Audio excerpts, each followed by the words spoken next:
বিধান চলবে কার? আদালতে বিধান চলবে কার? সংসদে বিধান চলবে কার? এক আল্লাহর বিধান বাস্তবায়ন করবে যারা, আল্লাহর বিধান বাস্তবায়ন করার জন্য লড়াই করবে যারা, আল্লাহর বিধান বাস্তবায়নের জন্য জীবন দিবে যারা, তারাই একমাত্র ঈমানদার, তারাই একমাত্র ঈমানদার।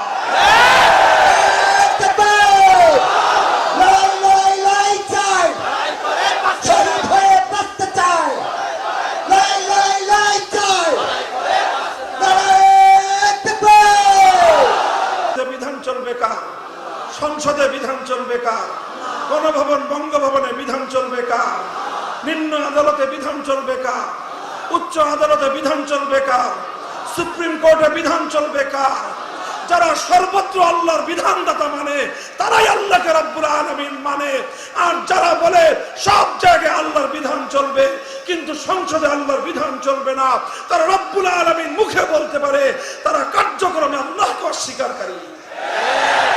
যারা রব্বুল আলামিন পড়ে কিন্তু বলে আদালতে আল্লাহর আইন চলবে না, আদালতে চলবে সংসদ প্রণীত আইন, আল্লাহর আইনের বিরুদ্ধে আদালতকে যারা ভিন্ন আইনে পরিচালিত করে তারা নিজেদেরকে মুসলমান বলে পরিচয় দিতে পারে কিন্তু তারা আল্লাহর একত্ববাদকে বিশ্বাসকারী নয়। আমি পরিষ্কার ভাষায় বলতে চাই, যারা মুসলমানের নাম ধারণ করে আল্লাহর আইনের বিরুদ্ধে আইন করে, আল্লাহর আইনের বিরুদ্ধে অন্য কোন আইনকে সমর্থন করে, অথবা আল্লাহ পাকের নিরঙ্কুশ আইন প্রদানের ক্ষমতাকে যারা চ্যালেঞ্জ করে, মুসলমানের নাম পরিচয় ধারণ করে যারা যারা এই কাজগুলো করে সবগুলো মুনাফিক।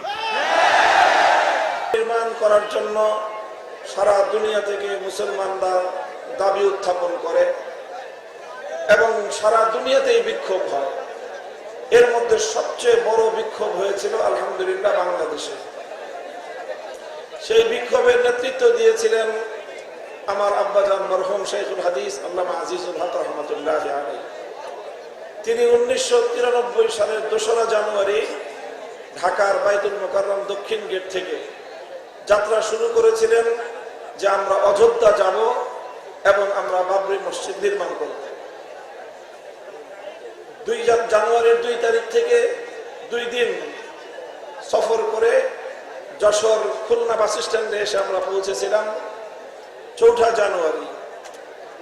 জানুয়ারি মাসের 4 তারিখ সকাল 9টায় যশোরের যে কেন্দ্রীয় বাস স্ট্যান্ড সেখান থেকে পায়ে হেঁটে লক্ষ লক্ষ মানুষ, বিশ্ব মিডিয়ার ভাষ্য মতে 5 লক্ষাধিক মানুষ, নুরানি কাফেলা, ইমানদার তৌহিদি জনতা আল্লাহর ঘর বাবরি মসজিদকে আবার নির্মাণ করার ইমানি জজবা নিয়ে যাত্রা শুরু করেছিল ভারতের অযোধ্যা অভিমুখে। যশোর থেকে জিকরগাছা পর্যন্ত প্রায় মনে হয় 16 কিলোমিটার। 16 কিলোমিটার রাস্তা।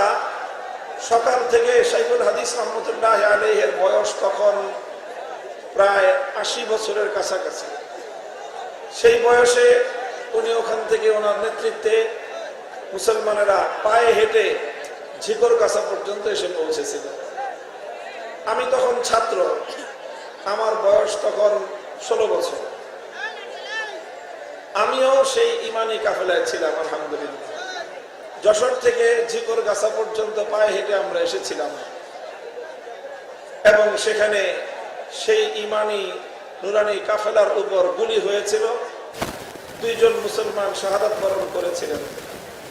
বাবরি মসজিদ লং মার্চ এখানে সমাপ্ত হয়েছিল এই ঝিকরগাছা। ইতিহাসের পাতায় ঝিকরগাছা নামটা স্বর্ণাক্ষরে লিপিবদ্ধ থাকবে। যখনই বাবরি মসজিদের কথা আসবে, বাবরি মসজিদকে ওরা ভেঙে ফেলেছে। তারপর সেখানে 500 বছরের ইতিহাসকে মুছে ফেলে একটা কলঙ্কিত রায়ের মাধ্যমে সেখানে রাম মন্দির নির্মাণ করার সিদ্ধান্ত নিয়েছে। সেখানে রাম মন্দির নির্মাণ করেছে, কিন্তু যারা বাতিলের পথে থাকে তারা যতই জৌলুস দেখাক না কেন তাদের অন্তরের মধ্যে সবসময় আতঙ্ক এবং ভীতি কাজ করে। আল্লাহ পাক রব্বুল আলামিন হকের মধ্যে, সত্যের মধ্যে এই সাহস দিয়েছেন।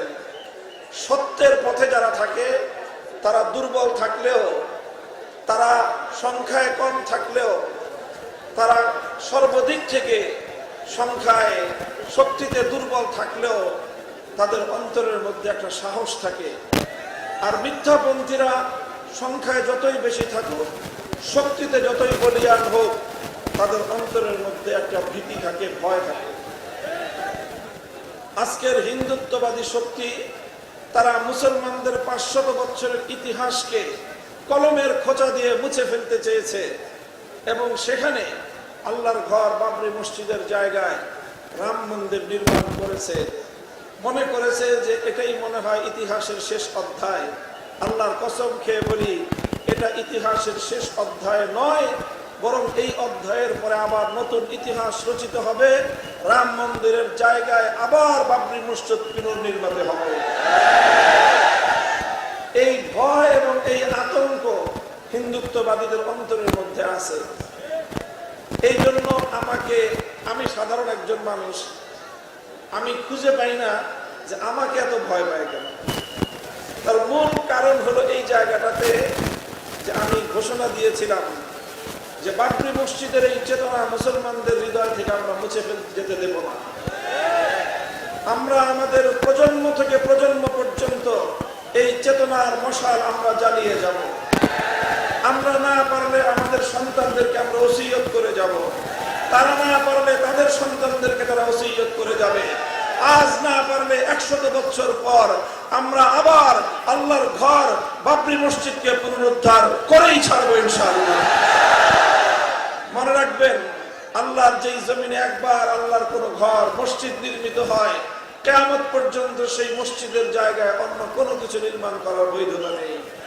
সেটা আল্লাহর জন্য পার্মানেন্ট হয়ে যায়। 500 বছর আগে মোগল স্থপতি, মোগল সাম্রাজ্যের স্থপতি বাদশাহ বাবর, তিনি আল্লাহর ঘর বাবরি মসজিদ নির্মাণ করেছিলেন। 500 বছর পর এসে কল্পিত রাম মন্দিরের রামের জন্মস্থানকে আবিষ্কার করে কাল্পনিক একটা গল্প সাজিয়ে মুসলমানদের হৃদয়কে ক্ষতবিক্ষত করা হয়েছে। আমরা কোনো জুলুম করব না, আমরা অন্য ধর্মাবলম্বীদের, সংখ্যালঘুদের কোনো বৈধ অধিকারের উপর আমরা একচুল পরিমাণ হস্তক্ষেপ করি না। ইতিহাস সাক্ষী, আমরা কোনোদিন সারা দুনিয়া মুসলমানরা জয় করেছে, এক প্রান্ত থেকে আরেক প্রান্ত পর্যন্ত খেলাফতের পতাকা উড়িয়েছে মুসলমানেরা দৌড়দণ্ড প্রতাপের সঙ্গে। দুনিয়ার এক প্রান্ত থেকে আরেক প্রান্ত পর্যন্ত মুসলমানরা বিজয় করেছে, কিন্তু কোনোদিন অন্যায় ভাবে গায়ের জোরে কোন সংখ্যালঘুদের কোন উপাসনালয়কে তারা মসজিদে রূপান্তরিত করে না। অনেক জায়গায় এমন হয়েছে, এখনো হয়। যারা ইউরোপিয়ান ওয়ার্ল্ডে থাকেন, পশ্চিমা বিশ্বে থাকেন, তারা জানেন সেখানে খ্রিস্ট ধর্মের ব্যাপক অনুসরণ, কিন্তু খ্রিস্টানরা ব্যাপকভাবে তারা তাদের ধর্মীয় রীতিনীতির প্রতি আগ্রহ হারিয়ে ফেলছে। গির্জা যায় না, না যাওয়ার কারণে গির্জাগুলো পতিত থাকে। এক সময় গির্জা কর্তৃপক্ষ তাদের গির্জাগুলোকে বিক্রি করে দিচ্ছে। অসংখ্য অগণিত গির্জা একেবারে আমেরিকাতে নিয়ে শুরু করে লন্ডন পর্যন্ত, ব্রিটেন পর্যন্ত, গোটা পশ্চিমা বিশ্বের প্রতি শহরে শহরে এখন গির্জাগুলো মসজিদে রূপান্তরিত হচ্ছে। জোর করে নয়, গায়ের জোরে নয়, বরং খ্রিস্টানরা তারা তাদের ধর্মীয় উপাসনালয় ত্যাগ করে মুসলমানদের কাছে স্থাপনা হিসেবে বিক্রি করে দিচ্ছে। মুসলমানরা গির্জাকে সংস্কার করে মসজিদ বানাচ্ছে, যেখানে 100 বছর পর্যন্ত আল্লাহু আকবারের আযানের ধ্বনি নিষিদ্ধ ছিল। আজ ইউরোপের শহরে শহরে আল্লাহু আকবারের আযানের আওয়াজ উচ্চারিত হচ্ছে। এই আওয়াজ শুরু হয়েছে, থামবে না। সারা দুনিয়ায় আল্লাহর দ্বীন বিজয়ী হবে, ইসলামের পতাকা উড্ডীন হবে ইনশাআল্লাহ।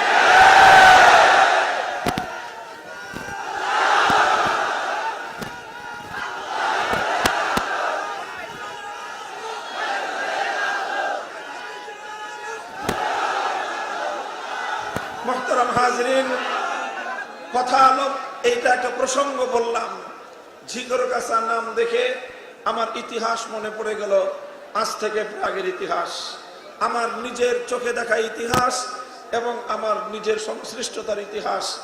কাজেই আপনারা ঝিকরগাছাবাসী, আপনাদের অধিকার, আপনাদের আগামী প্রজন্মের অধিকার। জিকরগাছার অন্য সব ইতিহাসের পাশাপাশি আপনারা বাবরি মসজিদের ইতিহাসকে সংরক্ষণ করবেন। এই অধিকারটাকে এবং এই চেতনাকে, মসজিদের এই চেতনা, বাবরি মসজিদের চেতনার এই মশাল প্রজন্ম থেকে প্রজন্ম পর্যন্ত আমাদেরকে ছড়িয়ে দিতে হবে। আল্লাহ পাক কবুল করেন।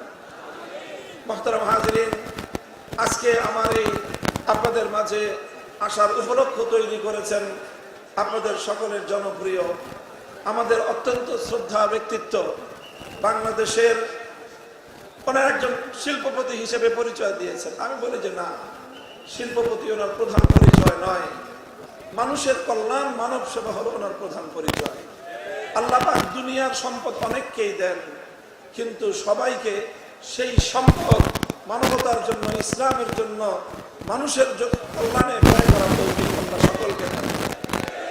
এটা আল্লাহ যাকে দেন, যাদেরকে দেন, তারা পরম সৌভাগ্য লাভ করে। ডক্টর মহিউদ্দিন সাহেব, আমি দোয়া করি আল্লাহ পাক রব্বুল আলামিন এই যে কল্যাণ ওনাকে দিয়েছেন, এই কল্যাণটা আরো বৃদ্ধি করে দেন। হাদিসের মধ্যে আল্লাহ রাসূল সাল্লাল্লাহু আলাইহি ওয়াসাল্লাম ইরশাদ করেছেন, লা হাসাদা ইল্লা ফিসনাইন, লা হাসাদা ইল্লা ফিসনাইন, রাজুলুন আতাহুল্লাহু মালান ফাসাল্লাতাহু আলা হালাকাতিহি ফিল হাক্কি ওয়া রাজুলুন আতাহুল্লাহুল কুরআন ফায়াকুমু বিহি আনা আল-লাইলি ওয়া আনা আন-নাহার।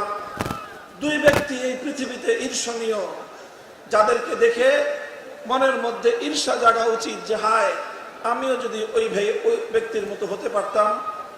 দুনিয়ার ক্ষমতা দেখে ঈর্ষা করার কিছু নাই, দুনিয়ার সম্পদ দেখে ঈর্ষা করার কিছু নাই, যে অমুকে এত সম্পদের মালিক, অমুকে এত টাকা পয়সাওয়ালার হয়েছে, অমুকে এত বাড়ি গাড়ির মালিক হয়েছে, ঈর্ষা করার কিছু নাই। অমুকে এত ক্ষমতা পেয়েছে, এত প্রভাব পেয়েছে, এমপি, মন্ত্রী, মিনিস্টার, প্রধানমন্ত্রী হয়ে গিয়েছে, এগুলো মুসলমানদের কাছে কোনো লোভনীয় বিষয় নয়। পৃথিবীতে মুসলমানের কাছে লোভনীয় বিষয়, আল্লাহর পয়গম্বর বলছেন, কেবলমাত্র দুটি বিষয়।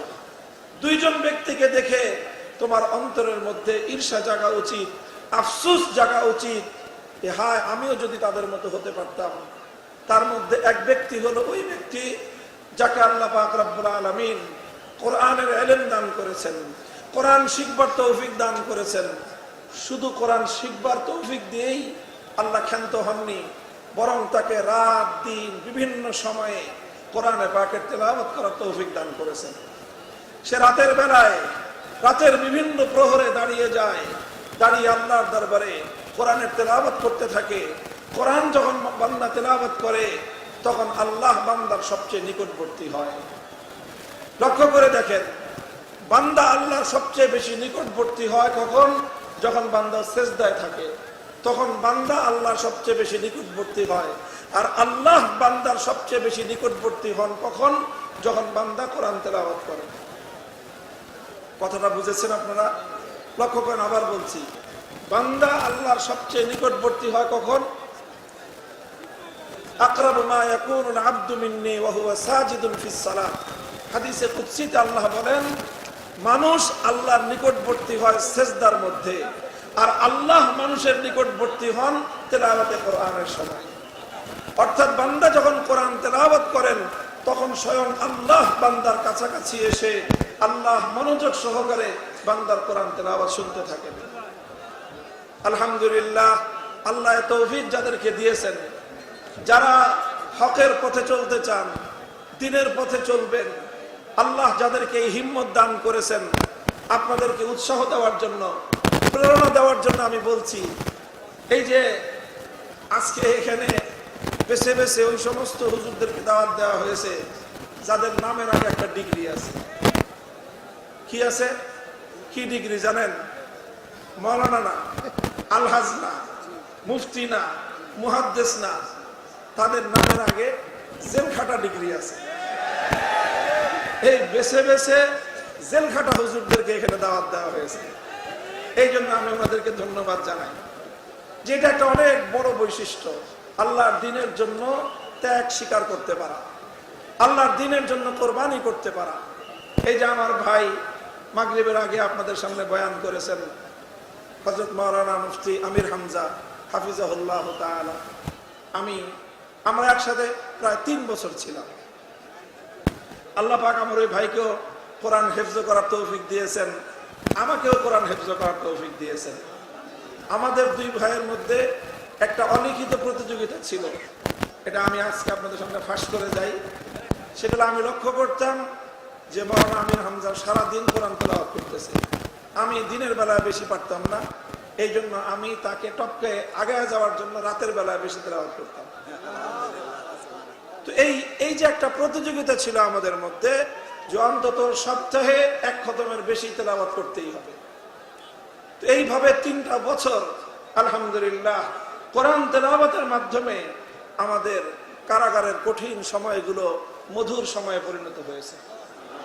কোরআনের তেলাওয়াত যদি না থাকতো তাহলে কারা জীবনের এই কঠিন সময়গুলো আমাদের জন্য আরো বেশি কঠিন হতো।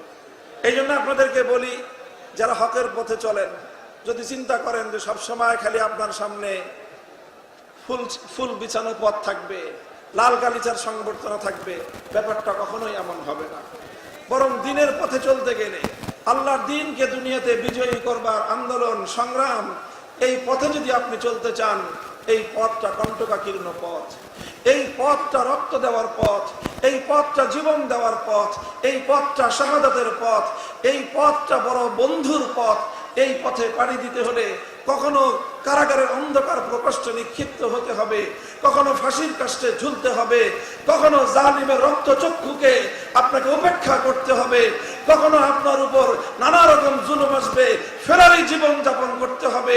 দিন শেষে তারাই সফল কাম হবে, সমস্ত জুলুম, নির্যাতন, ত্যাগ আর কোরবানিকে হাসি মুখে বরণ করে নেবে, সত্যের পথ থেকে চুল পরিমাণ সরে যাবে। এই জন্য কোরআনকে, আল্লাহর পবিত্র কোরআনকে পক্ষে ধারণ করুন। যার পক্ষে যতটুকু সম্ভব হয় কোরআন শিক্ষা করুন, কোরআন মুখস্থ করুন। এই কোরআন আপনার যখন নিঃসঙ্গতার সময়ে সর্বশ্রেষ্ঠ সঙ্গী হবে আল কোরআন। এই জন্য আমাদের কোরআনে পাকের শেষ এক জায়গায় একটা দোয়া আছে। এই দোয়াটা একেবারে কোরআন হাদিসের সুস্পষ্ট দোয়া আমি পাইনি। আল্লাহুম্মা আনিস ওয়াহশাতি ফি কবরি, আল্লাহুম্মা আরহামনি বিল কুরআনিল আযীম।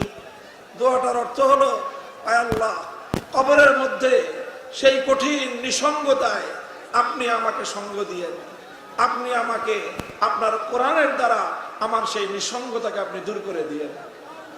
হাদিসের মধ্যে পাওয়া যায়, কোন কোন হাদিসের মধ্যে, যে কোনো মুমিন বান্দাকে যখন কবরে দাফন করা হবে, দাফন করার পর মুনকার নাকির আসবে সুয়াল জবাব করতে। তো মুনকার নাকির সুয়াল জবাব যখন করা শুরু করবে, মুনকার নাকির এসে দেখবে যে কোন কোন বান্দার কবরের মধ্যে আর একটা খুব সুন্দর সুদর্শন একজন মানুষ,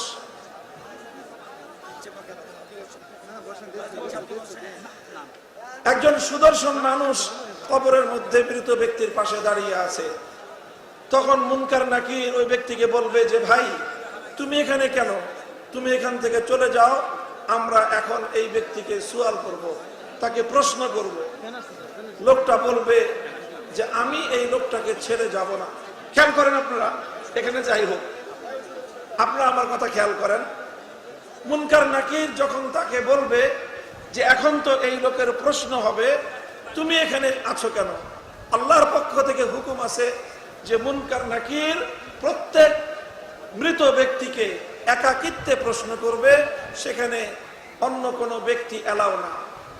দেখেন না, গুরুত্বপূর্ণ জায়গায় যখন ভাইবা পরীক্ষা হয়, সর্বশেষ ভাইবা পরীক্ষা হয় না, রিটেন পরীক্ষা হওয়ার পরে যারা পাস মার্ক পায় তাদের তো আবার ভাইবা দিয়ে তারপরে চাকরি ফাইনাল করতে হয়। তো ভাইবার সময় পরীক্ষক থাকে অনেকজন, পরীক্ষার্থী থাকে একজন। কথা ঠিক কিনা? তো কবরের মধ্যে এগুলো ফাইনাল ভাইবা পরীক্ষা। এই পরীক্ষার সময় পরীক্ষক 2 জন, পরীক্ষার্থী 1 জন। লিখিত নয়, পরীক্ষা হবে মৌখিক, প্রশ্নের জবাব দিতে হবে।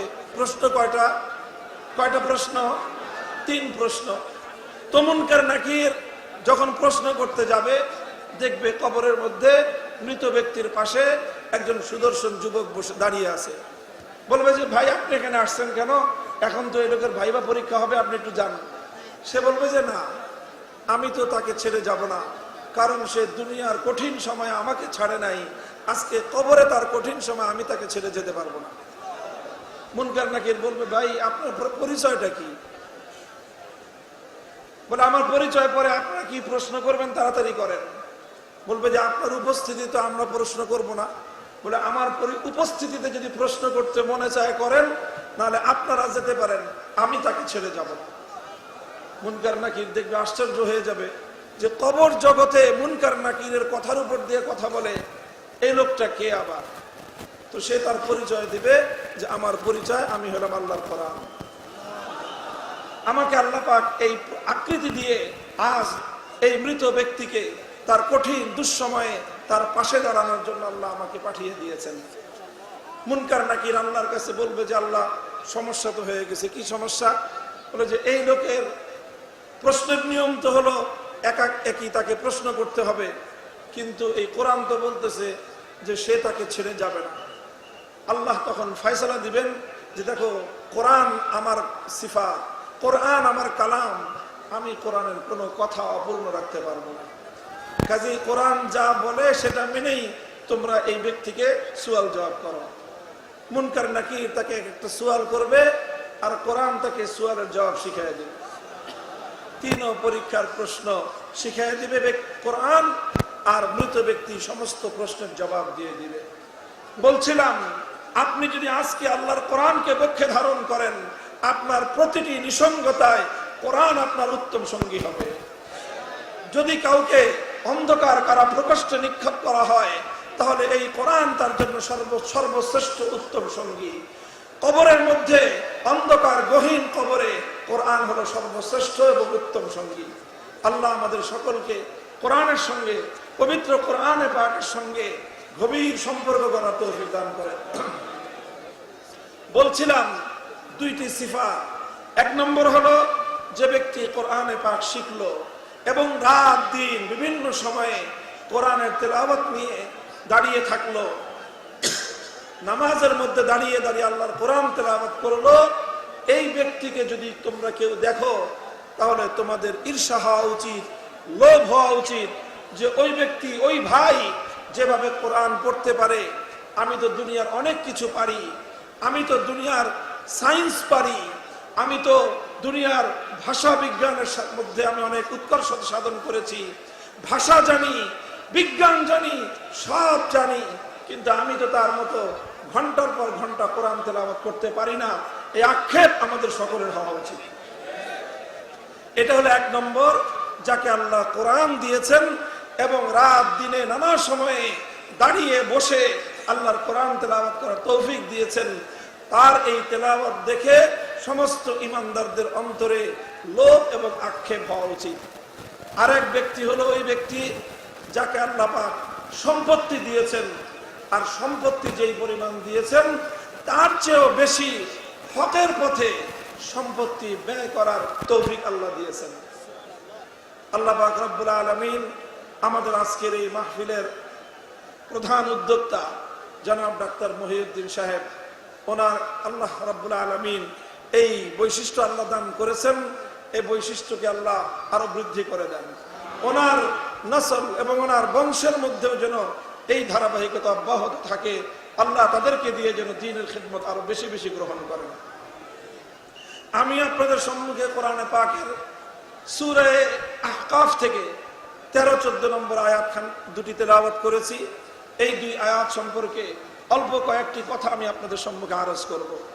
আল্লাহ পাক রব্বুল আলামিন এখানে মুমিনের মধ্যে দুইটি বৈশিষ্ট্যের কথা বলেছেন। আল্লাহ বলছেন, ইন্নাল্লাযীনা ক্বালু রাব্বুনাল্লাহ সুম্মা ইসতাকামু ফালা খাউফুন আলাইহিম ওয়ালা হুম ইয়াহজানুন। যে সকল ঈমানদাররা দুটি বৈশিষ্ট্য হাসিল করবে, দুইটি বৈশিষ্ট্য অর্জন করবে, তাদের জন্য ভয়ের কোনো কারণ নাই, চিন্তার কোনো কারণ নাই, টেনশনের কোনো কারণ নাই। দুনিয়ার বিপদ, কবরের বিপদ, হাসরের বিপদ, সকল বিপদ পার করে জান্নাত পর্যন্ত পৌঁছায় দেওয়া আল্লাহর জিম্মাদারি। আর সূরা হামিম সাজদার মধ্যে আল্লাহ পাক এই বৈশিষ্ট্য সম্পন্ন ব্যক্তিদের ব্যাপারে আরো একটা সুসংবাদ দিয়েছেন, তাতানাজ্জালু আলাইহিমুল মালাইকা। দুটি বৈশিষ্ট্যের কথা আল্লাহ বলেছেন, যারা এই দুই বৈশিষ্ট্য অর্জন করতে পারবে তাদের নিকট দুনিয়ার এই জীবনে মৃত্যুর আগেই আল্লাহর পক্ষ থেকে তাদের নিকট একদল ফেরেশতা এসে হাজির হবে। ফেরেশতারা এসে তাদেরকে বলবে, আল্লাহ তাখাফু ওয়া লা তাহজানু ওয়া আবশিরু বিল জান্নাতি আল্লাতী কুনতুম তুআদুন। তোমাদের কোনো ভয় নাই, কোনো টেনশন নাই। অভয় বাণী শোনাবে, সঙ্গে সঙ্গে আরেকটা শুভ সংবাদ দিবে, সেটা হলো আল্লাহর পক্ষ থেকে আমি তোমার কাছে আমরা জান্নাতের সুসংবাদ নিয়ে এসেছি।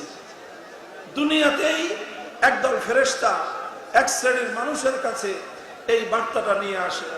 একটা হলো অভয় বাণী, টেনশন নাই, আরেকটা হলো সুসংবাদ। কিসের সুসংবাদ? কি বললাম? কিসের সুসংবাদ? জান্নাতের সুসংবাদ, বেহেশতের সুসংবাদ। এটা দুনিয়াতেই আসে। কখন আসে? ঠিক মৃত্যুর আগ মুহূর্তে। মৃত্যুর আগ মুহূর্তে যখন মানুষ প্রচন্ড বিপদগ্রস্ত হয়, ভয়াবহ এক কঠিন ভীতির সম্মুখীন হয়, ওই সময়ে কিছু মানুষের কাছে এই নুরানি ফেরেশতারা অভয় বাণী নিয়ে আসে আর জান্নাতের সুসংবাদ নিয়ে আসে। আমরা কারা কারা মৃত্যুর মুহূর্তে আল্লাহর পক্ষ থেকে ফেরেশতাদের মাধ্যমে এই অভয় বাণী আর সুসংবাদের বার্তা শুনতে চাই? এটা হাত তুলেন তো। আল্লাহ কবুল করেন।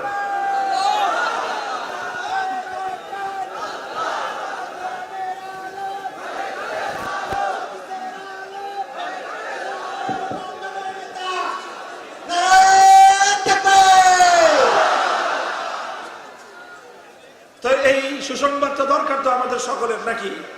আমরা চাই মৃত্যুর কঠিন সময়ে যেন এরকম একদল সুন্দর নুরানি ফেরেশতা আমাদের কাছে এসে বলে, তোমাদের কোনো ভয় নাই, আল্লাহ আমাদেরকে তোমার কাছে পাঠিয়েছেন জান্নাত পর্যন্ত, তোমাকে বেহেশত পর্যন্ত গার্ড অফ অনার দিয়ে নিয়ে যাওয়ার জন্য।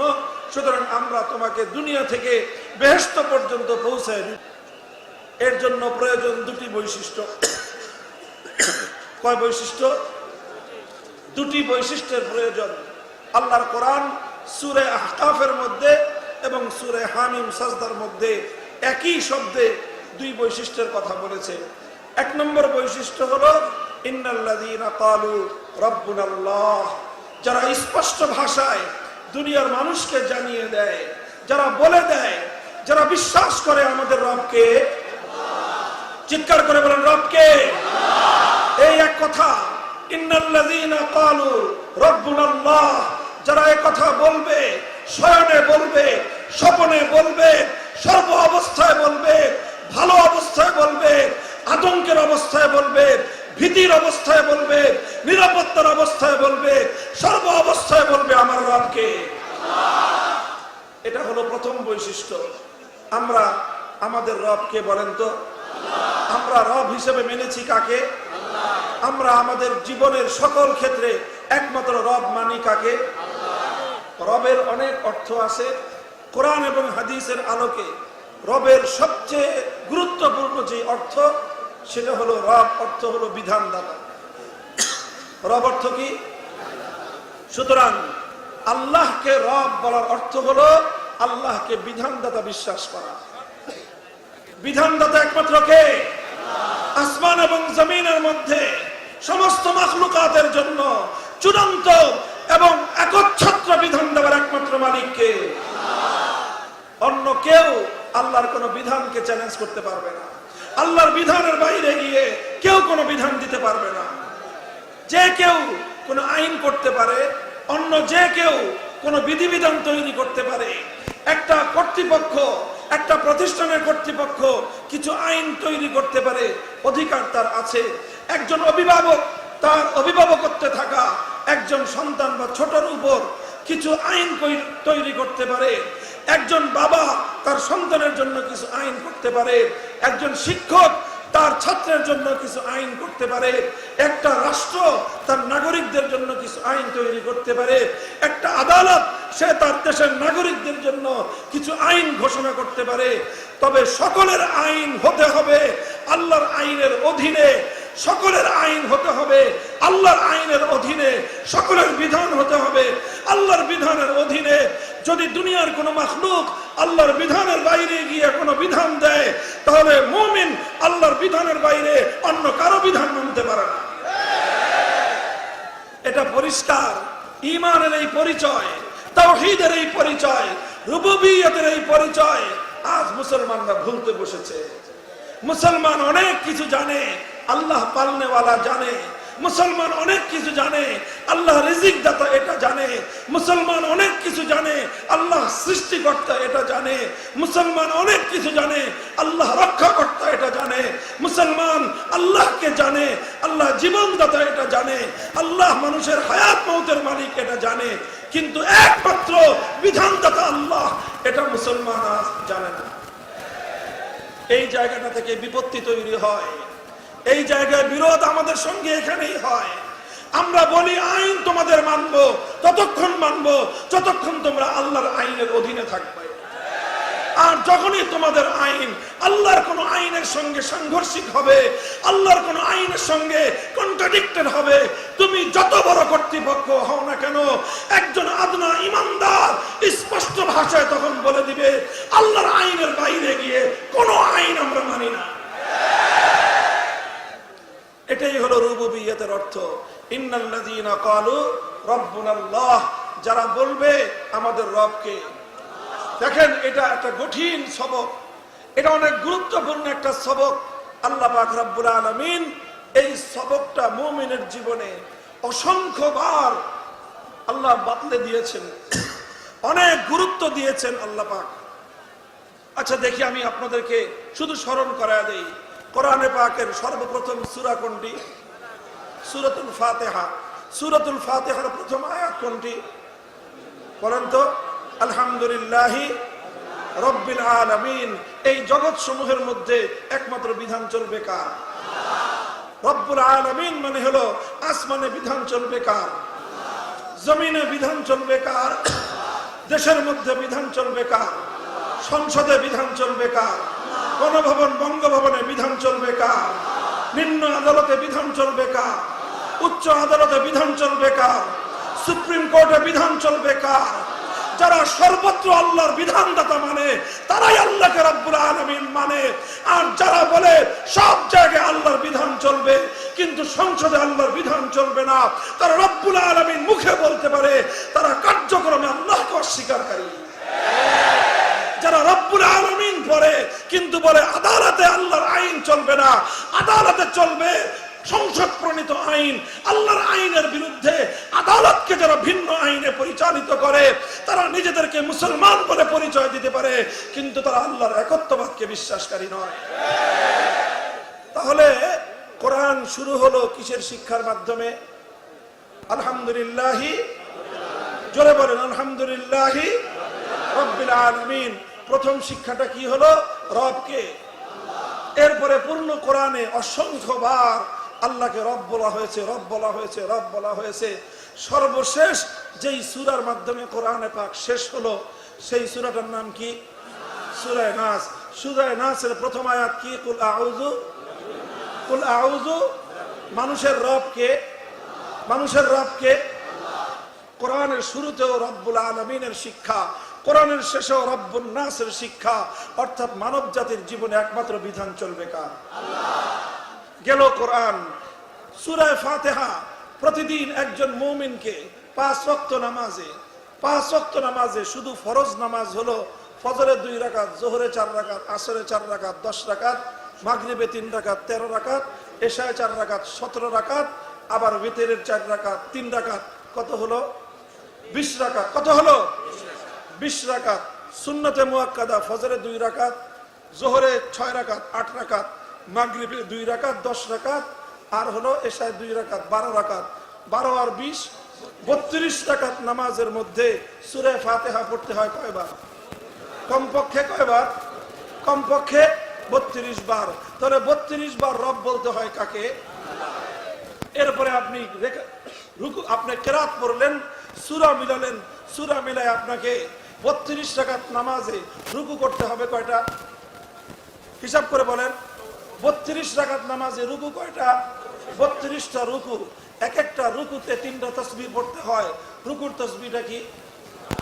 সুবহান রাব্বিয়াল আযীম, পবিত্র আমার রব। রবকে? আমার রবকে আল্লাহ। তাহলে 32 রাকাত নামাজে 32টা রুকু, এক এক রুকুতে কমপক্ষে 3 বার রব্বি আল্লাহ রব্বিয়াল আযীম, মহান আল্লাহকে রব বলে ঘোষণা করতে হচ্ছে। 3 32 96 বার। কয়বার? 96 বার রুকুর মধ্যে রব বলতে হয় কাকে? এক এক রাকাত নামাজে সাজদা কয়টা? 32 রাকাত নামাজে সাজদা কয়টা? 64টা সেজদা। এক একটা সেজদায় 3টা তাসবিহ পড়তে হয়। সাজদার তাসবিহ কি? সুবহান রাব্বিয়াল আ'লা, পবিত্র আমার রব যিনি মহান। তাহলে রব বলা হলো কাকে? 32 রাকাত নামাজের 64টা সেজদা, এক একটা সেজদায় 3 বার করে আল্লাহকে রব বলে স্বীকার করতে হচ্ছে। 3 64 দ্বিগুণে 3 6 18 180, 3 4 12 192 বার। 192 বার আপনাকে রুকুর সাজদার মধ্যে আল্লাহকে রব বলতে হচ্ছে। 32 রাকাত নামাজে 96 বার আপনাকে রব বলতে হচ্ছে। 32 রাকাত নামাজে অন্তত 32 বার সূরা ফাতিহায় আল্লাহকে আপনাকে রব বলে স্বীকার করতে হচ্ছে। প্রতিদিন এইভাবে এত শত শত বার আল্লাহকে রব বলে স্বীকার করা, আল্লাহ রব রুবুবিয়তের ঘোষণা দেওয়া, আল্লাহর এই রুবুবিয়তের শিক্ষাকে অর্জন করা। এটা কেন? এটা কেন? এটা কেন? কারণ তুমি যখন মৃত্যুবরণ করবে, তোমার অনন্তকালের জন্য সর্বপ্রথম যে পরীক্ষাটা হবে, সেই পরীক্ষার উপর নির্ভর করবে তোমার পরকালের জীবনের সব শান্তি, সফলতা, পরকালের জীবনের মুক্তি এবং নিরাপত্তা। সেখানে সর্বপ্রথম তোমার প্রশ্ন থাকবে মার রব্বুকা, তোমার রবকে।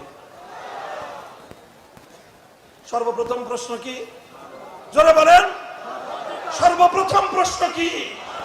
মার রব্বুকার অর্থটা কি? মার রব্বুকার অর্থ হলো তোমার জীবনে বিধান চলতো কার? ভাই, এটা কথাটা হালকা কথা নয়, কথাটা হালকা কথা নয়। আজ আপনারা যারা, আমরা যারা মুসলমানের নাম মুখে নিয়ে, মুসলমানের পরিচয় ধারণ করে, আব্দুল্লাহ, আব্দুর রহমান, আব্দুর রাজ্জাক নাম নিয়ে, আব্দুল্লাহ নাম নিয়ে, মুসলিম উদ্দিন নাম নিয়ে, আব্দুল মুমিন নাম নিয়ে আল্লাহর আইনের বিরোধিতা করি, বড় বড় বক্তৃতা দেই, বড় বড় লেকচার মারাই। আমি পরিষ্কার ভাষায় বলতে চাই, যারা মুসলমানের নাম ধারণ করে আল্লাহর আইনের বিরুদ্ধে আইন করে, আল্লাহর আইনের বিরুদ্ধে অন্য কোন আইনকে সমর্থন করে, অথবা আল্লাহ পাকের নিরঙ্কুশ আইন প্রদানের ক্ষমতাকে যারা চ্যালেঞ্জ করে, মুসলমানের নাম পরিচয় ধারণ করে যারা যারা এই কাজগুলো করে, সবগুলো মুনাফিক।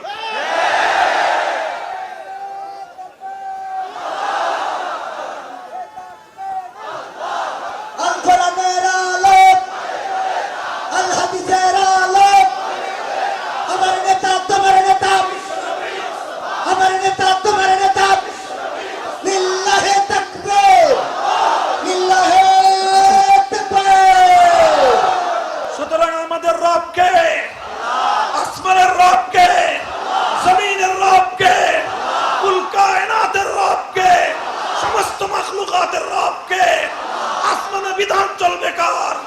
জমিনে বিধান চলবে কার? রাষ্ট্রে বিধান চলবে কার? আদালতে বিধান চলবে কার? সংসদে বিধান চলবে কার? এক আল্লাহর বিধান বাস্তবায়ন করবে যারা, আল্লাহর বিধান বাস্তবায়ন করার জন্য লড়াই করবে যারা, আল্লাহর বিধান বাস্তবায়নের জন্য জীবন দিবে যারা, তারাই একমাত্র ঈমানদার, তারাই একমাত্র ঈমানদার।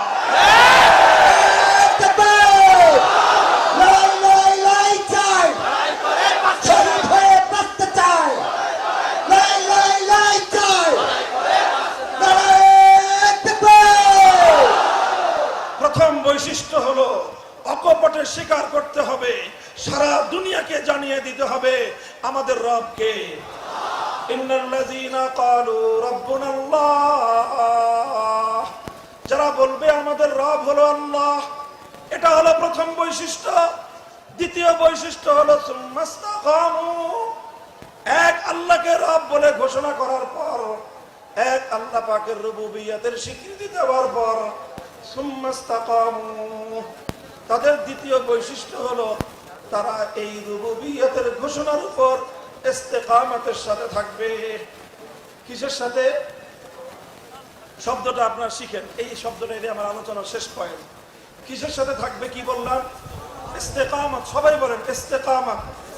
শব্দটা কি?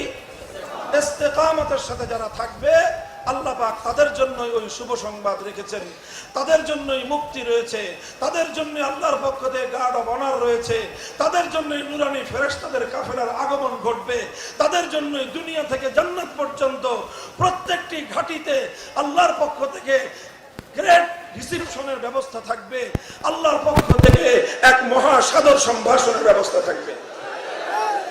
আল্লাহকে রব হিসেবে মানতে হবে, আল্লাহকে রব হিসেবে ঘোষণা দিতে হবে, অতঃপর ইস্তেকামতের সাথে থাকতে হবে। কিসের সাথে? জোরে বলেন কিসের সাথে? এখন আমি ছোট্ট করে ইস্তেকামত শব্দের অর্থ বুঝাবো, আমার আলোচনা শেষ। ইস্তেকামত শব্দের অর্থ বাংলায় বলা হয় দৃঢ়তা, অটলতা। আল্লাহকে রব বলে কচু পাতার পানির মতো হলে চলবে না। আল্লাহ কিন্তু রুবুবিয়তের সাথে ইস্তেকামতের কথা বলেছেন, এটা একটা তাৎপর্যময় বিষয়। ইস্তেকামতের কথা আল্লাহ কেন বললেন? কারণ আল্লাহ ভালো করেই জানেন যারা এক আল্লাহর বিধান মানতে চাইবে তাদেরকে ধাক্কা দেওয়া হবে, যারা এক আল্লাহর বিধান দুনিয়াতে বাস্তবায়ন করতে চাইবে তাদের সঙ্গে অনেক বাধা বিপত্তি আসবে, অনেক ঝড় ঝাপটা আসবে। এই বাধা বিঘ্ন, এই প্রত্যেকটি ঝড় ঝাপটার সামনে কচু পাতার পানির মতো হলে চলবে? বলেন, কচু পাতার উপরে পানি যখন থাকে, পানি কিন্তু দেখতে খুব সুন্দর দেখা যায়, কথা ঠিক কিনা? কচু পাতার পানি দেখতে খুব সুন্দর দেখা যায়, কিন্তু সামান্য একটু ধাক্কা লাগলেই সেই পানি আর থাকে, সেই পানি পড়ে যায়। কাজেই মাথায় টুপি পড়ছেন, খুব সুন্দর দেখা যায়, নাম ধারণ করেছেন ইমানি নাম, মুসলিম নাম, শুনতেও সুন্দর শোনা যায়, 14 পুরুষ 14 গোষ্ঠী ইমানদার, ভালোই লাগে, সব সুন্দর আছে, কিন্তু দেখতে তো সুন্দর, কিন্তু যখনই আল্লাহর রুবুবিয়তের উপর আপনি থাকতে চাইবেন, আপনার উপর ধাক্কা আসবে, আপনার উপর ঝড় আসবে, আপনার উপর তুফান আসবে। আপনার ঈমান যদি তখন কচু পাতার পানির মতো হয়, তাহলে ওই ঈমান দিয়ে আখিরাত তো দূরের কথা, দুনিয়াতেও ঈমানদারের পরিচয় ধরে রাখা যাবে না। এই জন্য কিসের সাথে থাকতে হবে? ইস্তেকামতের সাথে থাকতে হবে। ইস্তেকামত কি জিনিস? ইস্তেকামত মানে হলো দৃঢ়তা, ইস্তেকামত মানে হলো অটলতা। ইস্তেকামত সম্পর্কে আমি আপনাদেরকে দুটি মন্তব্য শোনাবো। একটি মন্তব্য হলো শাইখুল ইসলাম ইবনে তাইমিয়া রাহমাতুল্লাহি আলাইহি বলেছেন, আল ইস্তিকামাতু আফজালুল কারামা। আল ইস্তিকামাতু আফজালুল কারামা। আমরা দুনিয়াতে যারা আল্লাহওয়ালা হয়, আল্লাহর খাস বান্দা, আল্লাহর পেয়ারা বান্দা, তাদের কারামত থাকে। তাদের কি থাকে? কারামত থাকে। আমরা বাংলায় বলি কেরামতি, অলৌকিক ক্ষমতা। এটা আল্লাহর পক্ষ থেকে দেওয়া হয়। কারামাতুল আউলিয়া হাক্কুন। মুসলমানদের একটা আকীদা হলো আল্লাহর পক্ষ থেকে আল্লাহর খাস বান্দাদেরকে অনেক অলৌকিক সক্ষমতা, অলৌকিক কাজ করার অলৌকিকতা আল্লাহ দান করে থাকেন। এই কারামাতকে বিশ্বাস করতে হয়, এটার মধ্যে শিরকের কোনো কিছু নাই। এটা হলো কারামাত। ইবনে তাইমিয়া রাহমাতুল্লাহি আলাইহি বলেন, এই পৃথিবীতে অনেক রকম কারামাত আছে, সর্বশ্রেষ্ঠ কারামাত হলো একজন মানুষ যদি ইস্তেকামতের সাথে থাকতে পারে, ইস্তেকামতের চেয়ে এই পৃথিবীতে বড় কোনো কারামাত নাই। সুফিয়ান সাউরি রাহমাতুল্লাহি আলাইহি অনেক বড় একজন তাবেঈ, অনেক বড় একজন মুহাদ্দিস, অনেক বড় একজন ফকিহ। তিনি বলেছেন, তার মন্তব্যটা আরো চমৎকার। তিনি বলেন, আল ইস্তিকামাতু ফিদ দুনিয়া কাল মুরুরি আলা সিরাতি ফিল আখিরাহ। দুনিয়াতে ইস্তিকামতের সাথে থাকতে পারা আর আখিরাতে পুল সিরাতের উপর দিয়ে পাড়ি দেওয়া, এই দুটোই এক সমান। যে দুনিয়াতে ইস্তিকামতের সাথে থাকতে পারবে, আখিরাতে সে জাহান্নামের উপর দিয়ে পুল সিরাত পার হয়ে জান্নাতে যেতে পারবে। আর একমাত্র ওই ব্যক্তি আখিরাতে পুল সিরাত পার হয়ে জান্নাতে যেতে পারবে যারা দুনিয়াতে ইস্তিকামতের সাথে থাকতে পারবে। কাজেই পুল সিরাত পার হয়ে জান্নাতে যেতে চাই কারা কারা? আল্লাহ কবুল করেন। আল্লাহ আমাদের সকলকে জান্নাত পর্যন্ত যাওয়ার তৌফিক দান করে। হাত নামান। যদি আখিরাতে পুল সিরাত পার হতে চান, দুনিয়াতে ইস্তিকামতের সাথে থাকতে হবে। পারবেন তো? পারবেন তো? আল্লাহ তৌফিক দান করেন। আল্লাহ তৌফিক দান করেন। করেন।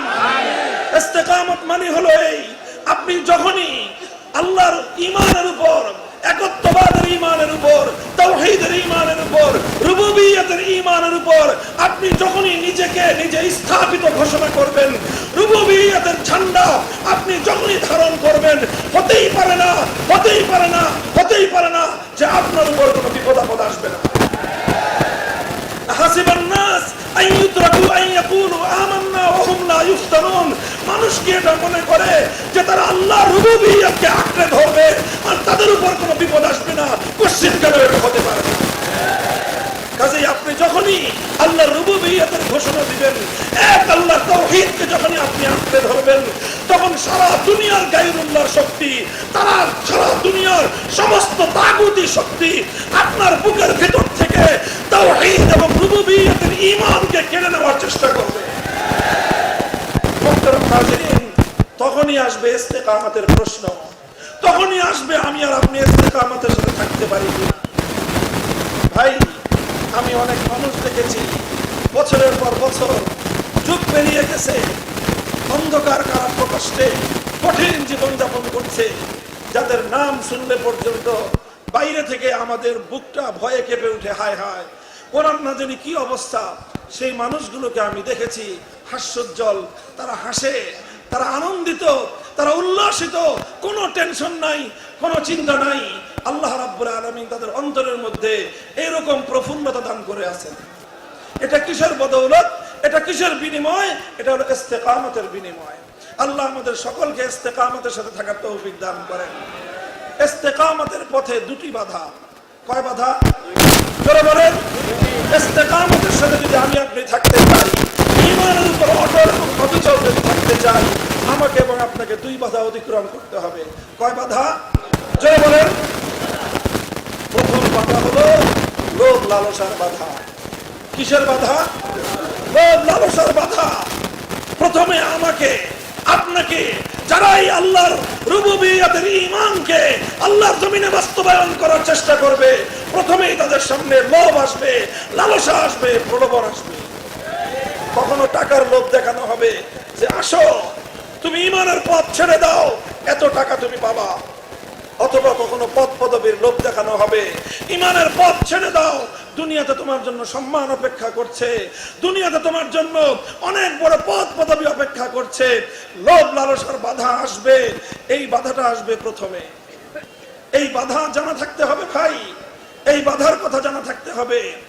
অনেক সময় আমরা লোভের সামনে আত্মসমর্পণ করি, অনেক সময় আমরা অন্যায় আবদারের সামনে মাথা নত করে দেই। আমরা আল্লাহকে রব হিসাবে স্বীকার করেছিলাম, কিন্তু টাকার সামনে বিক্রি হয়ে যায়। আল্লাহকে রব বলে ঘোষণা করেছিলাম, দুনিয়ার সামান্য স্বার্থের সামনে আমরা বিকিয়ে যাই। কথা বলেন ঠিক না বেঠিক? এই লোভ লালসা, এটা হলো ইস্তেকামতের পথে প্রথম বাধা। কথা বোঝা গেল? দ্বিতীয় বাধা হলো, কেউ যদি লোভ লালসার বাধা অতিক্রম করতে পারে, কেউ যদি লালসার বাধা অতিক্রম করতে পারে, কেউ যদি লালসা, লোভ লালসা, এই দুনিয়ার স্বার্থের বাধা যদি অতিক্রম করতে পারে, তারপরে তার সামনে দ্বিতীয় বাধা আসে ভয়ভীতির বাধা। কিসের বাধা?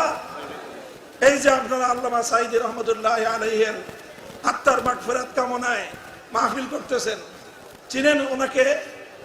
চিনেন আপনারা? কি হিসাবে চিনেন বলেন তো? কি হিসাবে? শুধু কোরআনের পাখি? কোরআনের পাখি এটা সহজ পরিচয়, কোরআনের পাখি সহজ পরিচয়, কিন্তু উনি ইস্তেকামতের সাথে থেকেছেন জীবনের শেষ মুহূর্ত পর্যন্ত। আমাদের জানা মতে এটা হলো কঠিন পরিচয়। আমি যখন 2013 সালে কারাগারে গিয়েছি, তখনও তিনি কারাগারে, তখন ওনার সম্পর্কে বিস্তারিত ডিটেলস শুনেছি যে কি কি লোভ লালসা ওনাকে দেওয়া হয়েছিল। তুমি তোমার পথ ছেড়ে দাও, তোমার জন্য অনেক বড় সম্মান অপেক্ষা করছে, তোমাকে অনেক কিছু দেওয়া হবে, রাষ্ট্রীয় এই দেওয়া হবে, এই সম্মান দেওয়া হবে, এই মর্যাদা দেওয়া হবে, এই দেওয়া হবে। সব লোভ লালসাকে তিনি দুপায়ে ধরেছেন, লোভ লালসাকে তিনি কবর রচনা করেছেন, ইস্তেকামতের সাথে ঈমানের পথে ছিলেন। এরপরে দ্বিতীয় বাধা ওনার উপরে এসেছে, যখন দেখেছে সোজা আঙ্গুলে ঘি ওঠে নাই, তখন তার আঙ্গুল বাঁকা করেছে। কতটুকু বাঁকা করেছে? যতটুকু আঙ্গুল শেখ হাসিনারটা বাঁকা হইতে পারে ততটুকুই বাঁকা করেছে। বাঁকা করতে করতে দুনিয়াতে আঙ্গুল পেঁচ খেয়ে গেছে, আঙ্গুল শেখ হাসিনারটা পেঁচ খেয়ে গেছে, কিন্তু আল্লাহর বান্দা ইমানের উপর অটল এবং অবিচল ছিল, জীবন দিয়েছে মৃত্যুর সময় পর্যন্ত বাতিলের সামনে মাথা নত।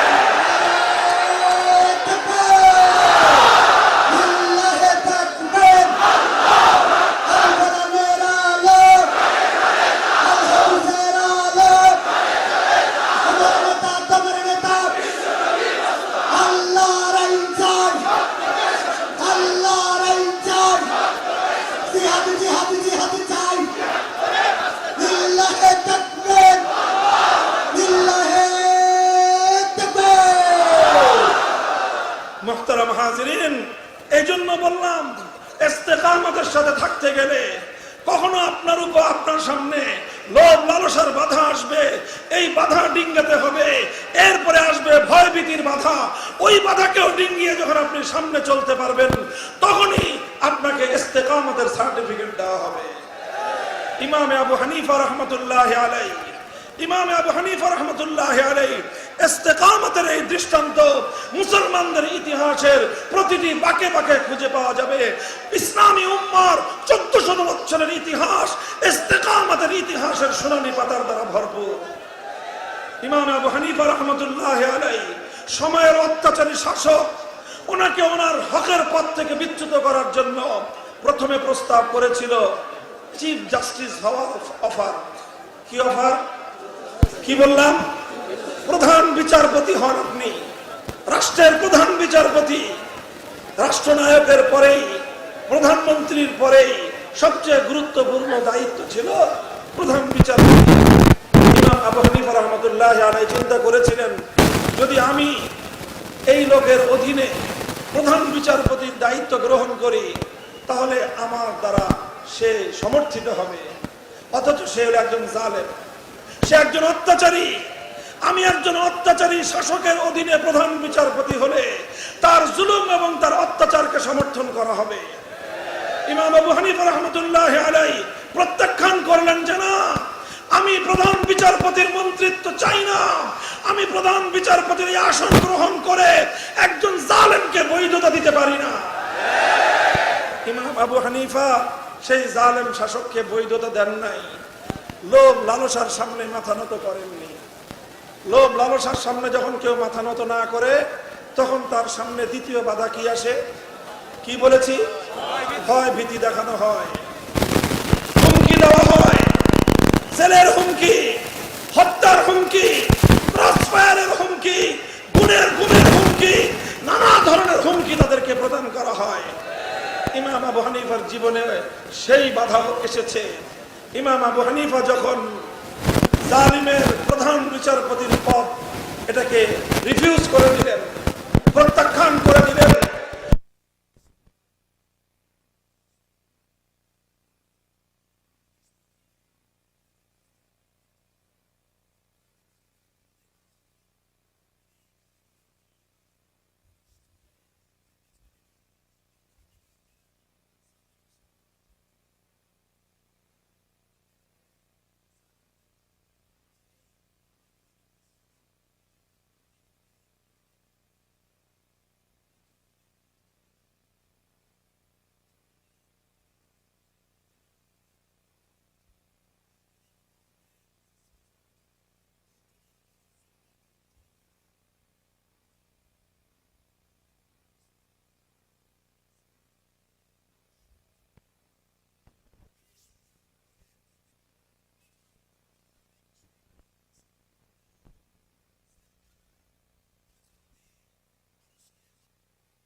বিষ প্রয়োগ করে হত্যা করা হয়েছে।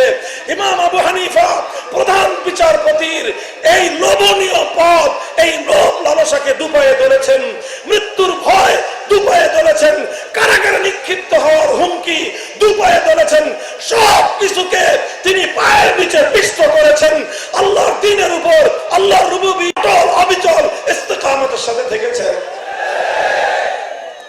আলহামদুলিল্লাহ, আমরা সেটা পারবো না, অতটা বড় আমরা নই, অত সাহস আমাদের নাই, অতটা শক্তিও আমাদের নাই। তবে একটা জিনিস আছে, আজকে আমি আর আপনি যদি এক কদম উঠাই, আল্লাহ আমাদেরকে অনেক বেশি সাহায্য করবেন। আমরা দুর্বল, এই জন্য আমাদের পরীক্ষাও সহজ। আমরা দুর্বল, এই জন্য আমাদের পরীক্ষাও সহজ। আল্লাহ আমাদের পরীক্ষা অনেক সহজ করে দিয়েছেন। এই দেখেন, আমি আপনাদেরকে অনুপ্রাণিত করার জন্য বলি, ভাস্কর্যের প্রশ্ন আসলো, আমরা বললাম ভাস্কর্য যে নামেই বানানো হোক, এটা মূর্তি, মুসলিম সমাজে মূর্তি সংস্কৃতি কোনোদিন গ্রহণযোগ্য হতে পারে না। ক্ষিপ্ত হলেন উনি মনে করলেন ওনার বাবার মূর্তি বানাবেন, দেশের সম্পত্তি দিয়ে তো না, বাবার সম্পত্তি দিয়ে বানাবেন উনি, সমস্যা কি? পদ্মা সেতুটা ওনার বাবার টাকা দিয়ে বানা দিয়েছেন উনি, ঠিক না? পদ্মা সেতু বানিয়েছেন বাবার টাকা দিয়ে, পদ্মা সেতুর লিংক রোড, এক্সপ্রেস হাইওয়ে বানিয়েছেন তো ওনার ব্যক্তিগত, ওনার বাপদাদার মিরাসি সম্পত্তি থেকে, তাই না? কি বলেন? এরপরে সেই এত বিশাল বাংলাদেশের ইতিহাসের সবচেয়ে বড় মেগা প্রজেক্ট, তার কপালের উপর বিশাল একটা বেদি বানিয়েছেন। কি বানাইছেন? একটা বেদি। এরপরে সেই বেদির উপর বিশাল এক মূর্তি বানাবেন। কত স্বপ্ন, ওনার কত পরিকল্পনা। সেই বেদিটা হবে ওনার বাবার মূর্তি, সেই বেদিতে বসবে। বাংলাদেশের মানুষ যখনই পদ্মা সেতুর দিকে রওনা করবে, তখনই তার বাবার চরণে কদমে, তার বাবার চরণে শ্রদ্ধা অবনত হবে। এই ছিল তার স্বপ্ন, যে একটা মুসলিম জাতি ধীরে ধীরে হিন্দুয়ানি কালচারের দিকে ধাবিত হবে, একত্ববাদের চেতনা ভুলুণ্ঠিত হয়ে সেই শিরকি চেতনা মুসলমানদের সমাজে বাস্তবায়িত হবে। এই স্বপ্ন ছিল ওনার। বাদ সাধলো কিছু মোল্লা মৌলবী। আমরা বললাম যে না, হিন্দুরা তাদের মন্দিরে মূর্তি বানাক, ওটা নিয়ে আমাদের কোনো আপত্তি নাই। প্রত্যেক ধর্মাবলম্বী স্বাধীনভাবে যার যার ধর্ম পালন করবে, ওটা নিয়ে আমাদের কোনো কথা নাই। বরং সব ধর্মাবলম্বীদের ধর্ম পালনের স্বাধীনতা থাকবে, এটাই ইসলামের সৌন্দর্য। কিন্তু 90% মুসলমানদের সম্পদ দিয়ে, মুসলমানদের এলাকায়, মুসলমানদের সমাজে জাতীয় স্থাপনা ভাস্কর্যের নামে মূর্তি বানিয়ে মুসলমানদের সমাজকে মূর্তি সংস্কৃতির দিকে ধাবিত করা হবে। আলেম সমাজ বেঁচে থাকতে এটা হতে পারে না। আমাদের উপরে উনি খুব খেপলেন, খুব রাগান্বিত হলেন। এত খেপলেন যে বলা যায় না। মানুষ বেশি খেপলে মাথা খারাপ হয়ে যায়। তিনি নমরুদের মতো আচরণ শুরু করলেন। কার মতো? আমি পরিষ্কার ভাষায় বলেছি, আজও বলি, একটা নমরুদ, একটা ফেরাউন, একটা কারুন, আর একটা আব্দুল্লাহ ইবনে উবাই, রইসুল মুনাফিকিন, চারটাকে একটা গ্লাসের মধ্যে গোলাইলে একজন শেখ হাসিনা জন্ম নেয়। যদি ব্যাখ্যা জানতে চান, আমার কাছে তার স্পষ্ট ব্যাখ্যা আছে। ব্যাখ্যা ছাড়া কথা বলি না, যুক্তি দিয়ে প্রমাণ দিয়ে আমি দেখায় দিব। ওনার প্রতি ব্যক্তিগত কোনো আক্রোশ আমার নাই, ব্যক্তিগত কোনো ক্ষোভ রাগ অনুরাগ থেকে আমি বলছি না কথা। কিন্তু উনি তাওহীদ এবং শিরকের প্রশ্নে উনি শিরকের পক্ষ নিয়েছেন, আমরা তাওহীদের পক্ষ নিয়েছিলাম। আমরা তাওহীদের কথা বলেছিলাম, উনি শিরককে বাস্তবায়ন করার চেষ্টা করেছিলেন। তাওহীদ এবং শিরকের লড়াইয়ে আমরা কারারুদ্ধ হয়েছি, আমরা মাজলুম হয়েছি। তিনি আমাদের উপর জুলুম করেছেন। আর জালেম আর মাজলুমের লড়াইয়ে প্রথমে ওনাকে বিজয়ী দেখা গিয়েছে। চূড়ান্ত বিজয় ওয়াল আখিবাতু লিল মুত্তাকিন আল্লাহ আমাদেরকেই দিয়েছেন।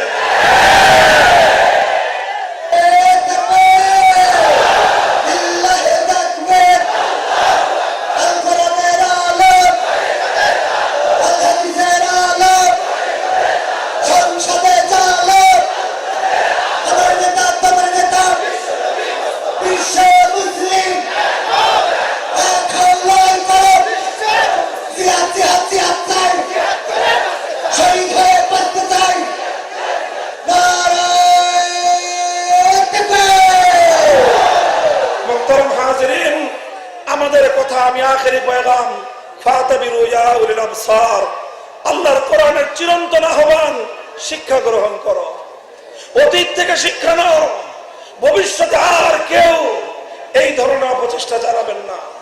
জুলুমের পথ বড় ভয়ঙ্কর পথ। জুলুম যারা করে, আয-যুলমু যুলুমাতুন ইয়াওমাল কিয়ামাহ, কিয়ামত পর্যন্ত এই জুলুমের মাত্রা বাড়তে বাড়তে জুলুমটা বহু অন্ধকার হয়ে তোমাকে ঘিরিয়ে ধরবে। শুধু আখিরাত নয়, এই দুনিয়াতেও যে বা যারা জুলুমের পথ অবলম্বন করবে, জুলুমের কারণে মজলুমের আহাজারি আল্লাহর দরবার পর্যন্ত পৌঁছে, মজলুমের ফরিয়াদ আর আল্লাহর আরশের মধ্যখানে কোনো পর্দা নাই। হাজার হাজার মানুষ মজলুম হয়েছে, এমন এমন এমন এমন ষড়যন্ত্র করেছে। বিশেষ করে যারা যারা আল্লাহর দ্বীনের কথা বলে, যারা আল্লাহর দ্বীনের পথের সৈনিক, তাদের সঙ্গে সবচেয়ে মর্মান্তিক আচরণটা করা হয়েছে। নমরুদ যেটা করেছিল, ইব্রাহিম আলাইহিস সালাতু ওয়াস সালাম, তিনি মূর্তির বিরুদ্ধে কথা বললেন, মূর্তির বিরুদ্ধাচরণ করলেন। নমরুদ ইব্রাহিম আলাইহিস সালামকে আগুনে নিক্ষিপ্ত করে ক্ষান্ত হয় নাই। আগুনে নিক্ষেপ করলেই কিন্তু চলতো, কিন্তু নমরুদ শুধু ইব্রাহিম আলাইহিস সালামকে আগুনে পোড়ায় নাই। আগুনে নিক্ষেপ করার আগে নমরুদ ইব্রাহিম আলাইহিস সালাতু ওয়াস সালামের শরীর থেকে, ওনার সারা শরীর থেকে ইজ্জতের কাপড় খুলে নিয়েছে, ওনাকে বিবস্ত্র করে ফেলেছে। চিন্তা করতে পারেন, এই পৃথিবীতে অসংখ্য অগণিত নবী আল্লাহ প্রেরণ করেছেন, একজন মাত্র নবী যাকে আল্লাহ উপাধি দিয়েছেন খলিলুল্লাহ, মানে আল্লাহর বন্ধু। আল্লাহর বন্ধু, সারা দুনিয়ার মানুষ কাপড় পরে আছে, আর আল্লাহর বন্ধুর গায়ে কাপড় নাই। খোদার আরশ থরথর করে কেঁপে উঠেছিল। আজ কেন করেছিল নমরুদ এই কাজটা? যে তুমি আমার মূর্তির বিরুদ্ধাচরণ করলা, আমি শুধু তোমাকে আগুনে পুড়ায় ক্ষান্ত হব না, আমি তোমার শরীর থেকে ইজ্জতের কাপড় খুলে ফেলবো। নমরুদ ইব্রাহিম আলাইহিস সালামকে লাঞ্ছিত করতে চেয়েছিল। ইতিহাস কি বলে? ইব্রাহিম আলাইহিস সালাম লাঞ্ছিত হয়েছেন না নমরুদ লাঞ্ছিত হয়েছেন? কিয়ামতের দিন সারা পৃথিবীর সমস্ত মানুষ যেদিন বিবস্ত্র থাকবে, উলঙ্গ থাকবে, কোন নারী পুরুষ কারো শরীরে কাপড় থাকবে না। আউয়ালু মান ইউকসা ইয়াউমাল কিয়ামতি ইব্রাহিম খলিলুল্লাহ, সর্বপ্রথম গোটা মানব সভ্যতার সামনে, সমগ্র মানব জাতির সামনে আমার আল্লাহ কুদরতের হাতে যাকে সর্বপ্রথম কাপড় পরিধান করবেন, তার নাম হলো ইব্রাহিম আলাইহিস সালাম। ইজ্জত দেওয়ার মালিক কে? এই বিগত স্বৈরাচারী ফ্যাসিবাদী এই ব্যবস্থার সবচেয়ে ভয়ঙ্কর দিক যেটা ছিল, সেটা হলো সমস্ত তাওহীদের যারা মুয়াজ্জিন ছিল, যারা তাওহীদ এবং একত্ববাদের কথা বলতো, তাদের সকলকে সে অসম্মান করার চেষ্টা করেছে, অপমান করার চেষ্টা করেছে, প্রত্যেকের নামে মানহানিকর মামলা দিয়েছে। শুধু হত্যা মামলা নয়, মানহানিকর মামলা দিয়ে তার সাক্ষী বানিয়েছে, বাদী বানিয়েছে, সবকিছু তার বাড়ি থেকে তৈরি করে এনে নমরুদ, ফেরাউন, কারুন, আব্দুল্লাহ ইবনে উবাইদের এই যুগের অনুসারী হিসেবে নিজেকে সে প্রতিষ্ঠিত করেছে। আল্লাহ পাক যখন তাকে ধ্বংস করেছেন, নমরুদ এবং ফেরাউনকে আল্লাহ যেভাবে ধ্বংস করেছিলেন, তাকেও আল্লাহ পাক ঠিক সেভাবেই ধ্বংস করেছেন। ফেরাউনকে আল্লাহ এমন ভাবে ধ্বংস করেছেন, শুধু ধ্বংস হয় নাই, কিয়ামত পর্যন্তের জন্য ফেরাউন শিক্ষণীয় হয়ে থেকেছে। নমরুদকে আল্লাহ ধ্বংস করেছেন, শুধু ধ্বংস করেন নাই, কিয়ামত পর্যন্ত একটা দৃষ্টান্ত, একটা স্যাম্পল হিসেবে বিশ্ববাসীর সামনে জালিম আর অত্যাচারীদের জন্য স্যাম্পল হয়ে আছে। আল্লাহ তোমাকে, তোমার হাতে সব শক্তি ছিল, গোটা রাষ্ট্রযন্ত্র তোমার হাতে ছিল, বিশাল সাম্রাজ্যবাদী শক্তি তোমাকে আশ্রয় দিয়েছিল। কয়েকটা আবাবিলের মতো ছোট বাচ্চা, বলেন, ছোট ছোট বাচ্চা যারা অনেকেই সাবালক হয় নাই, অনেকে নাক দিয়ে টিপ দিলে দুধ পড়বে, সব সর্বোচ্চ বয়স তাদের 25 বছর, অর্থাৎ এখনো পরিণত বয়সে কেউ পৌঁছে নাই। এই সমস্ত ছোট ছোট ছোট ছোট বাচ্চাদের হাতে আল্লাহ তোমাকে এমন নাকানি সুবানি খাওয়াইলেন, 12 পদ দিয়ে 5ই আগস্ট দুপুরে লাঞ্চ করার প্রস্তুতি নিয়েছিল। কয় পদ? 12টা পদ। যারা গণভবনে গিয়েছে তারা ওগুলো তো নিয়েছে সব। 12 পদ একসাথে কেউ আনতে পারে নাই, কেউ খেয়ে আসছে, কেউ নিয়ে আসছে, সব করছে।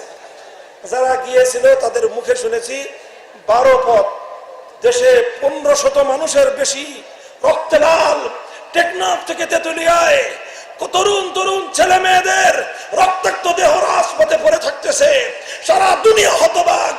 আর যার নির্দেশে হত্যাকাণ্ড চলছে সে 12 পথ দিয়ে লঞ্চ করার আয়োজন করে। চিন্তা করতে পারেন কতটা নৃশংসতা একজন মানুষের মধ্যে থাকলে এই কাজ করতে পারে। আল্লাহ পাক তার অন্তর থেকে মায়া দয়া নামক যে জিনিসটা সেটা উঠায় নিয়েছিলেন, এই জন্যই সে এটা করতে পেরেছে। এটা কেন হয়েছে?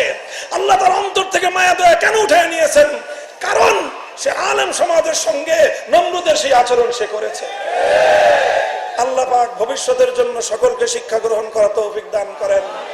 আমাদের জন্য শিক্ষা হলো হে জিকরগাছাবাসী, হে বাংলার তৌহিদি জনতা, কোরআন প্রেমিক তৌহিদি জনতা, তোমাদের জন্য আল্লাহর পক্ষ থেকে এই বার্তা আমি দিয়ে দিতে চাই, আল্লাহর নবীর পক্ষ থেকে তোমাদের কাছে বার্তা দিয়ে দিতে চাই।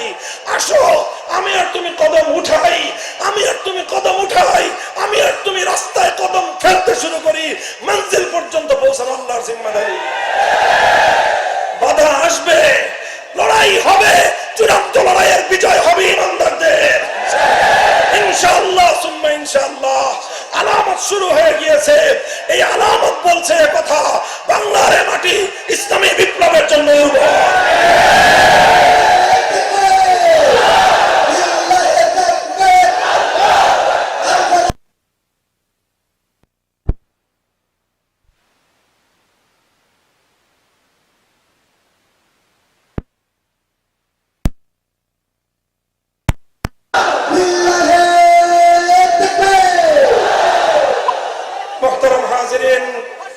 আমরা আমাদের কথাগুলো বললাম, আমরা সকলে একত্ববাদের ভিত্তিতে তাআলা ইলা কালিমাতিন সাওয়াইন বাইনানা ওয়া বাইনাকুম আল্লা না'বুদা ইল্লাল্লাহ ওয়া লা নুশরিকা বিহি শাইআ।